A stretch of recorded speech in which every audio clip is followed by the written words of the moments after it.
नाही नाही, हे तर सगळं महाराष्ट्रातल्याच मराठा समाजाला माहिती. नवीन काय, मराठा समाज सध्या एकजूट झाला आहे. स्वतःच्या लेकरासाठी गोरगरीब मराठ्यांचे लोक रस्त्यावर उभा आहेत.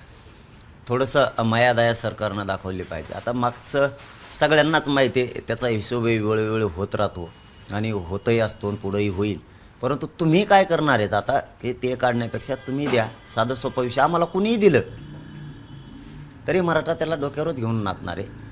तुम्ही तरी द्या ना. आता याचं त्याचं काढण्यापेक्षा तुम्ही द्या. मराठा समाजाच्या नोंदी ह्या ओबीसी आरक्षणात सापडल्यात. ओबीसी प्रवर्गात मराठा समाजाला तुम्ही आरक्षण द्या. मराठे तुम्हालाही डोक्यावर घेऊन नाचतील. पण त्याचं ऐकून जर तुम्ही मराठा समाजावर अन्याय केला तर मात्र मराठा समाज पुढच्या काळात जी भूमिका घ्यायची ती तुम्हाला ऐकायलाही मिळणार आहे आणि लक्षातही येणार. आपण आरक्षण दिलेलं हायकोर्टात टिकलं होतं, पण आपलं सरकार गेल्यावर यांनी आरक्षण घालवलं.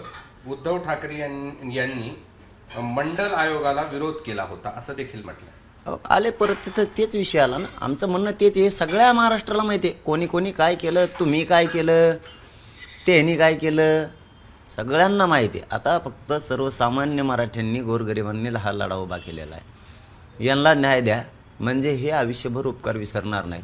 पण त्या एकट्याचं ऐकून जर तुम्ही मराठ्यांवर पुन्हा पुन्हा हक्काचं आरक्षण, ओबीसी आरक्षणात असलेलं आरक्षण देण्यावाचून जर अन्याय केला, तुमच्याविषयी एकतर आत्ताच नाराजी चालली मराठा समाजात. तुम्ही काय केलं आहे, केशी मागं घेतल्या नाही, अटक करणार नाहीत, केलं. म्हणजे याचे परिणाम इतके नाराजी तुमच्याबद्दल मराठा समाजात चालली. आणखीन तरी ती नाराजी दूर करण्याचे तुम्हाला चान्सेस आहेत.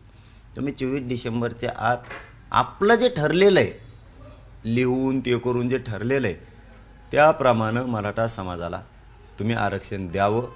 मराठा समाजाची नाराजी राहणार नाही. नसता उद्या 17 तारखेला रविवारी आम्ही महाराष्ट्रातल्या मराठा समाजाची बैठक ठेवली. जर सरकारनं 24 डिसेंबरपर्यंत आरक्षण नाही दिलं तर पुढच्या आंदोलनाची दिशा काय. सरकारनं शहाणपणाची भूमिका फसवायचं बंद करावं. त्याचं एकट्याचं ऐकून मराठ्यांची नाराजी अंगावर घेऊ नये.